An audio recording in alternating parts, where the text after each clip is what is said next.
Well, thank you, Mr. Chair, and I want to present a petition today signed by Canadians from across the country. These Canadians are concerned about the nearly 100,000 preborn children who die every year since the Morgentaler decision.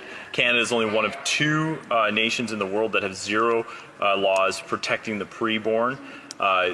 They also note that a child's heartbeat begins when the child is 6 weeks old, and they are calling on the Government of Canada and this place to strengthen the protections for the preborn in Canada. Thank you, Mr. Speaker. Thank you, Madam Speaker. At the beginning, I'll be sharing my time with the member for Edmonton Griesbach. It's really important to just set today and make it clear to those who are watching what's happening. I don't normally get in all the procedural rigmarole, it's in-house fighting, but the Conservatives had a day to bring forward any opposition motion to fight the government, which is one of the fundamental principles we have.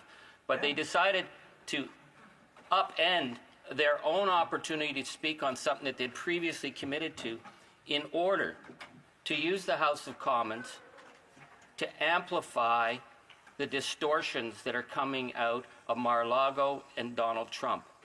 Primarily his falsehood that Canada is this fentanyl trafficking system causing deaths in the United States, and that what he's put on the table is the threat of a 25% tariff that would cause economic havoc to families and workers and businesses across Canada. There was a time when parliamentarians would have stood up for Canada and responded to these falsehoods. But that's not how Canada's Parliament operates under the member who lives in the 19-room mansion at Stornoway. It's to burn the house to the ground at all costs. Exactly. And that's a dangerous position for democracy to be in. I'd like to start just by, we have the world's longest undefended border. And other than 1812, when they attacked us and tried to take us over, we've maintained that border. And we've maintained good-natured relations. But we haven't gone along with the Americans when they've tried to bully us. We haven't embraced their wide-open and dangerous death cult gun culture.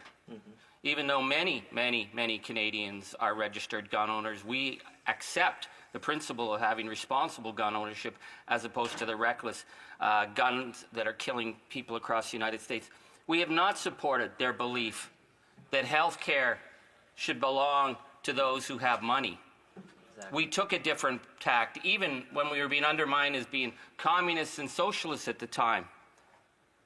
When the United States insisted that Canadians, young men, go and die in the rice paddies of Vietnam, we said, no, we're not going to send our young men to die in Vietnam. It's a wrong war, and it was a wrong war. And we opened our borders to many great young Americans who were not going to go die needlessly in Vietnam. That's right. When they tried to pressure us to go into the false attack on Iraq, we said no. And we were under enormous pressure then. And in the 1980s, when Ronald Reagan was launching horrific violence in Latin America, in El Salvador and Guatemala, and then they were deporting thousands of people out of the United States who were trying to escape the genocide that was happening in the hills of Guatemala, they put enormous pressure on us to close our border because people who could not go back to the death squads in El Salvador and Guatemala were trying to cross the border at Buffalo to get into Canada to be safe. And at that time, Brian Mulroney said, we have to have the same border principles as the United States. And Canadians stood up and said, no, those are not our values. And we pushed that back because we could not send people back to the death squads. So yes, they are our neighbors, but we have stood up to them. We're in a different situation with Donald Trump, a convicted predator who's seriously undermining the democratic process in the United States, and he thinks he can just push us around. Exactly. He insults us. Yep. The Conservatives seem to like it because he's insulting our Prime Minister, but he's not really insulting the Prime Minister. He's insulting Canadians, calling us the 51st state. That's right, exactly. Once there was a Canada that had a flag that didn't need to be waved. a flag that represented who we are. We didn't boast about it. It wasn't until our flag was appropriated by conspiracy haters and stuck on pickup trucks promoting all kinds of disinformation. Our flag was something that just said, it's about values. And it's something that we all understood. We didn't have to brag about. We didn't have to brag about that when we were a country of 11 million people and the Americans were saying, oh, we don't want to go to war. On the very first day Hitler invaded Poland, 11 million Canadians stood up and created the fourth largest air force in the world, the fourth largest navy in the world. We sent our young people all across the world to defend the notion of freedom and parliamentary democracy. And we paid an enormous price. And we came back and we didn't wave the flag then. We just came back and did what we did because we were Canadians.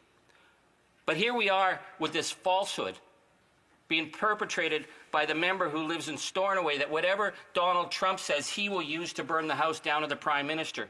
So he's using this falsehood on fentanyl, which is an absolute falsehood. I have the Drug Enforcement Agency unclassified reports on fentanyl. Fentanyl, they write about China. They write about India. They write about Mexico. There's just one very tiny thing about a small amount coming from Canada. That's not the issue. Fentanyl's not the issue, but the Conservatives will use that falsehood, threatening a 25% tariff.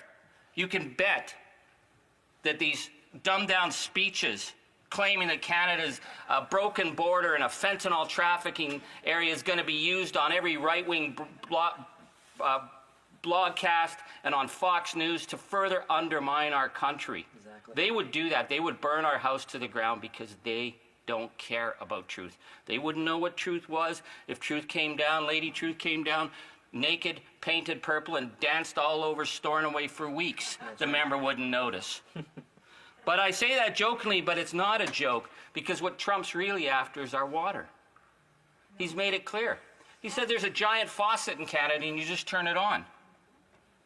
There was a time when we would have defended those resources, but you can bet if Donald Trump says, I want Canada's water, the Conservatives will use this House of Commons to promote his attack on our resources. Exactly.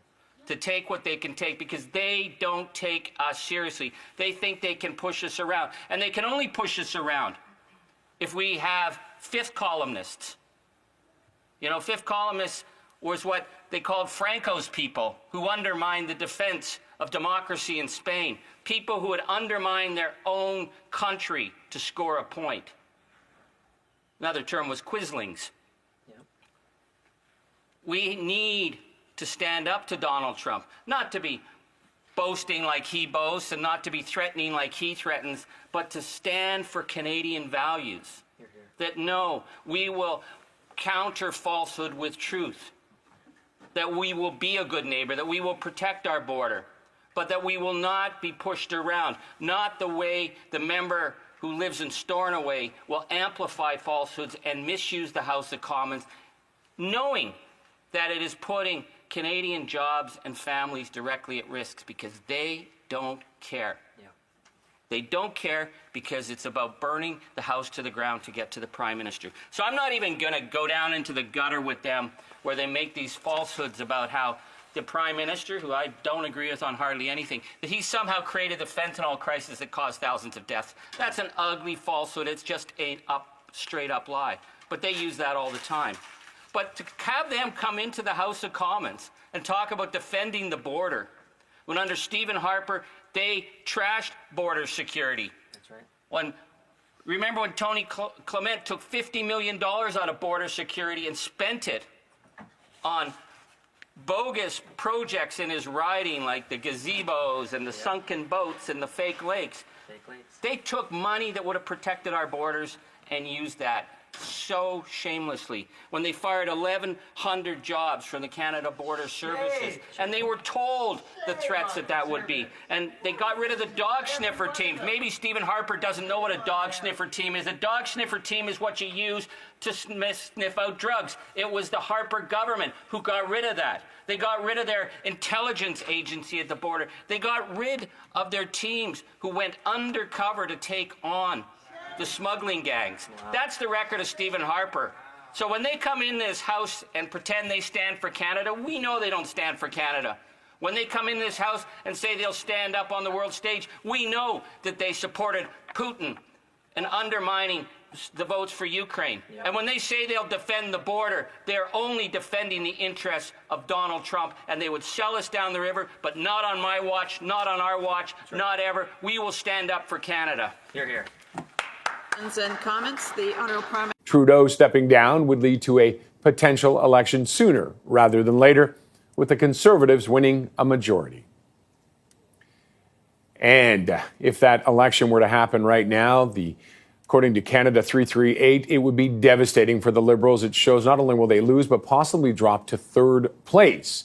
Here's what the numbers look like if the election were held today. The Conservatives, 232 seats, supermajority. The Bloc Québécois, the official opposition, with 45. Liberals at 39, NDP 25. Well, the Conservatives say they will set a plan in motion early in the new year to bring down the Trudeau government. In a news release, the Conservatives said the Public Accounts Committee will meet on January 7th to vote on moving their motion of non-confidence in the Liberal government to the House of Commons as soon as it returns from the winter break. If the motion passes the committee, the Conservatives plan to bring it to the House for a vote as early as January 30th.